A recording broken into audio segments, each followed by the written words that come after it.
네, 미국 주식 가이드 시간입니다. 여러분들을 미국 시장으로 안전하게 가이드해드리겠습니다. 오늘 함께할 분은 유진투자증권 분당 WM센터 김진규 주임 모시겠습니다. 안녕하십니까? 안녕하십니까? 네, 그럼 오늘 월요일 여러분들을 위한 종목 어떤 건지 오늘의 미주 가이드 바로 열어보겠습니다. 네, 오늘의 종목은 누구나 아시다시피 메타 플랫폼스 가져오셨습니다. 어려운 상황 속 새로운 도약이다라고 말씀해 주셨는데 이번 1분기 실적이 또 다행히 잘 나와서 주가도 좀 괜찮았던 것 같아요. 네, 맞습니다. 네. 좀 다른 종목들이 하락하는 거에 비해서 조금 주가 방어를 한 모습을 보여주긴 했지만 네. 그래도 아직까지는 좀 하락세를 면치 못하고 있는 상황입니다. 그렇죠. 우리 메타가 원래는 페이스북이었는데 사명을 바꾸면서 좀 많이 달라진 점이 있잖아요. 네, 어떤 맞습니다. 기업인지 소개를 들어볼까요? 네, 먼저 메타에 대해서 좀 설명을 해드리자면 네. 메타 플랫폼스는 2004년 페이스북이라는 이름으로 설립된 미국의 IT 기업으로 전 세계 최대 규모의 소셜 미디어 플랫폼인 페이스북을 운영하고 있습니다. 또한 2012년에 인스타그램을 인수하여 지금도 페이스북하고 인스타그램으로 굉장히 유명한 기업인데요. 소셜 네트워크 가입자들의 이제 지속적인 증가와 이로 인해서 광고 매출이 증가하면서 기업이 큰 성장을 이뤄냈는데, 하지만 이제 이러한 광고 플랫폼의 한계를 느끼고 회사의 CEO인 마크 주커버그는 회사의 사명을 2021년 10월에 메타 플랫폼즈로 변경했습니다. 또한 이렇게 변경하면서 메타버스의 주도적인 기업이 되겠다라고 선언하면서 세계의 주목을 한번 다시 받게 되었습니다. 하지만 이제 최근에 메타 플랫폼즈는 2021년 4분기 실적 부진으로 인해서 시장의 우려를 받아왔는데요. 4분기 실적 발표 이후 큰 주가의 조정이 이뤄졌고 한때 이제 20%의 낙폭이 이뤄질 만큼 큰 투자자들의 공포의 대상도 되었습니다. 네. 네, 따라서 이제 2022년 1분기 실적 발표가 굉장히 중요한 향후 메타의 전망과 또 투자자들의 투심을 결정한 그런 사항이었기 때문에 이번 실적 발표에서 기대보다 좋은 퍼포먼스가 나왔기 때문에 투자자들이 좀 안도하는 상황이 나왔습니다.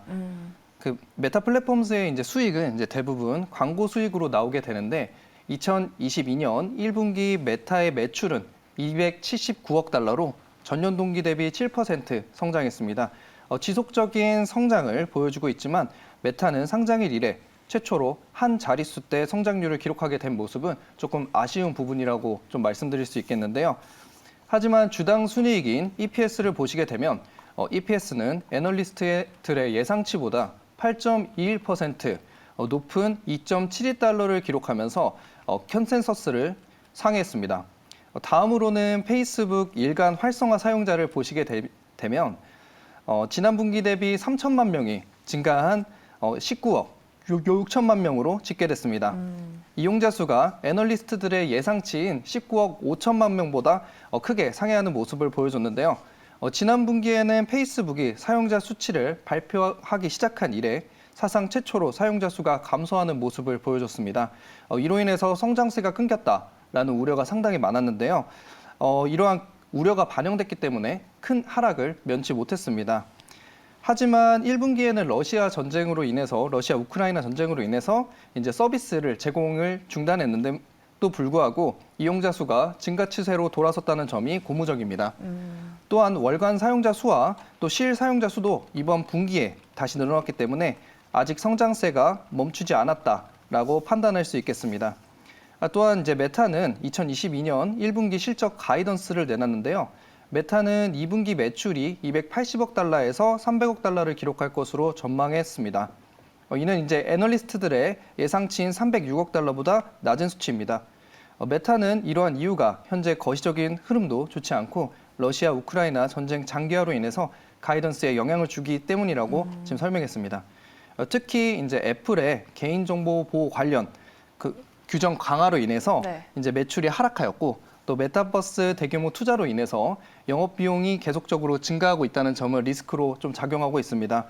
따라서 이제 앞으로 구글도 애플과 같이 그러한 개인정보 보호 정책을 바꾼다고 하니 미래에 이제 메타의 광고 매출 하락은 면치 못하기 때문에 이러한 부분을 리스크로 좀 고려하셔야 될 것입니다. 광고 매출이 하락하는 리스크를 좀 고려할 필요가 있다라고 짚어주셨는데 이러한 리스크들을 이겨낼 만한 메타의 계획도 있을 것 같은데 메타가 앞으로 주목하고 있는 사업이 뭐 신성장 동력이라든지 그런 게 있을까요?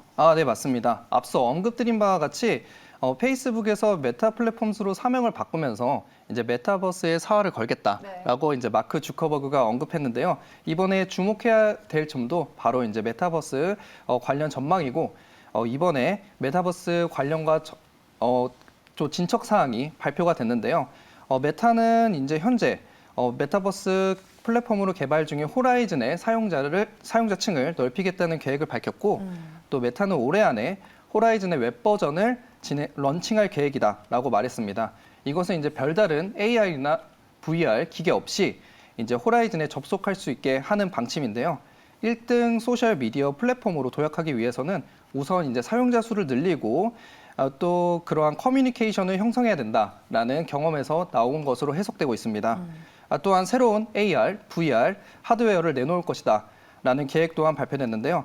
메타는 현재 시판되고 있는 퀘스트2 VR 기계보다 하이엔드 라인업이 헤드셋을 출시할 계획인데요. 이 헤드셋의 코드네임은 프로젝트 캠브리아로 사무용 기기로 포지셔닝이 되어 있습니다. 메타는 이 헤드셋이 궁극적으로 업무에 사용되는 노트북이나 퍼스널 컴퓨터를 대체하는 것이 목표다라고 밝혔습니다. 올해 이러한 사업들이 가시적인 성과를 나타내게 된다면 메타의 성장에는 큰 힘이 될 것이다라고 예상되는 바입니다. 네. 메타 이렇게 메타버스 사업을 앞으로 계속 좀 성장을 시키기 위해서 지금 이 리얼리티 랩스를 운영하고 있는 걸로 알고 있는데 그게 맞습니다. 어떤 건가요? 리얼리티 랩스 같은 경우에는 이제 그 메타버스를 개발하기 위해서 투자하고 있는 그 개발소 연구소라고 보면 되는데요. 마크 주커버그는 이제 CEO 재무적인 이제 관점에서 이제 메타의 목표는 이제 소셜 미디어 플랫폼을 통해서 충분한 영업이익 성장세를 확보하는 것이다라고 말하고 있는데요.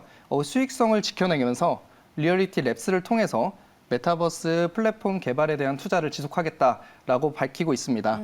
다만 이제 지난해에는 강한 매출 성장세에 힘입어서 이제 리얼리티 랩스하고 또 AI 인프라 등이 이제 수년에 걸쳐 진행되는 장기 프로젝트임에도 불구하고 공격적인 투자를 진행해 왔는데요.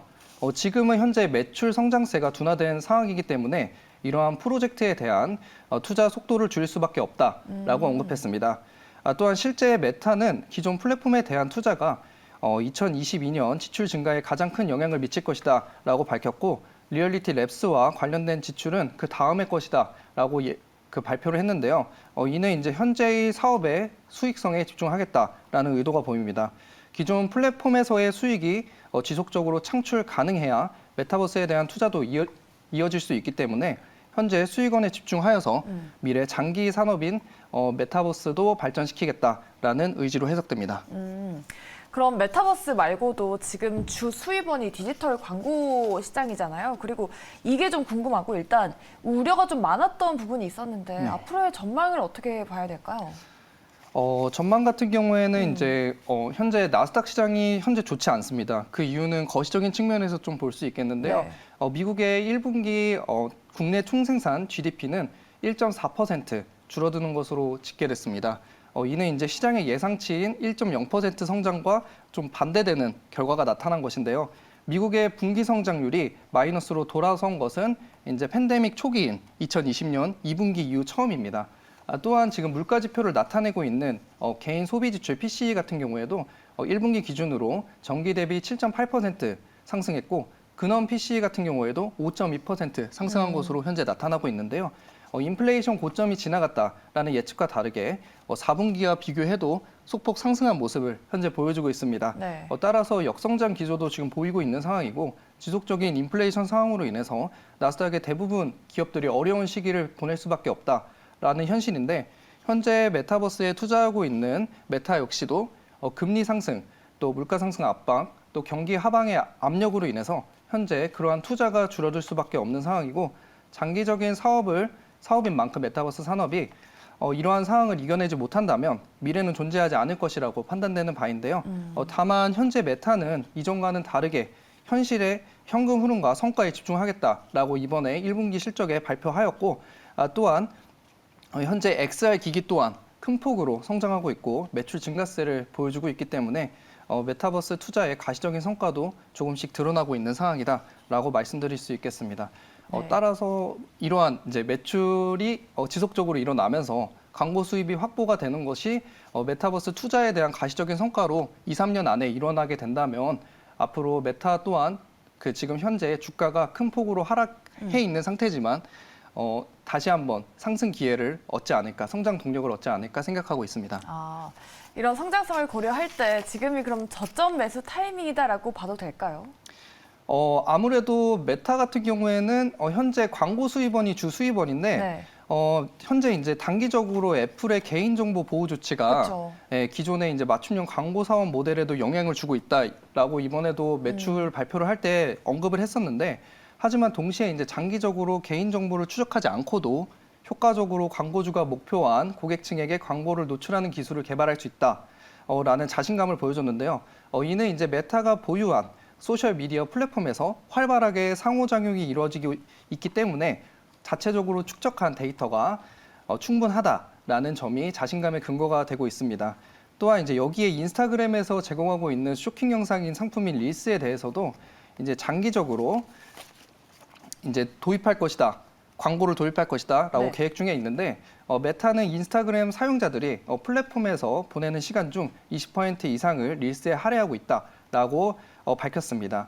틱톡이라는 경쟁 업체가 분명 존재하고 있지만 네. 하지만 이제 릴스의 성장과 또 미래 가능성을 본다면 수익 창출 가능성이 될 수 있다라는 잠재력은 충분히 보여주고 있기 때문에 지금 현재 메타가 가지고 있는 광고 데이터와 결합하여서 릴스의 광고를 또 추가적으로 공급한다면 앞으로 큰 수익원의 잠재성이 있다라고 판단할 수 있겠습니다. 네. 메타의 이런 장점들, 매력 포인트에 대해서 말씀해 주셨는데 저희가 또 시간이 조금 남았으니까 여쭤볼게요. 악재가 없는 건 아니잖아요. 네, 메타가 뭐 페이스북, 인스타그램이 각종 SNS 기업들이 러시아에서 규제를 받고 있잖아요. 이 러시아에서 인스타그램 짝퉁도 등장했다고 하는데 이 부분 좀 어떻게 리스크 관리를 해야 될까요? 일단은 아무래도 그 광고에 대해서 지금 현재 많은 업체들이 이러한 경쟁 업체로 뛰어들고 있다는 사실은 지금 파악하고 있는 사실이고 페이스북 역시 그리고 또 인스타그램 역시 이 부분을 인지하고 있는 바입니다.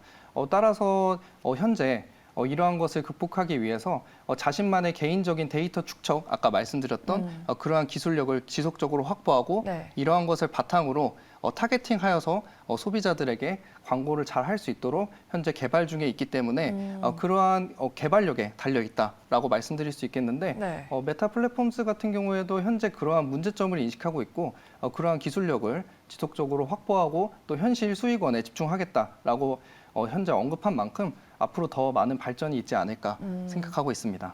네, 어려운 상황 속에서도 메타 플랫폼스는 새로운 도약의 기회로 좀 점프할 수 있겠다라고 오늘의 기업으로 소개해 주셨습니다.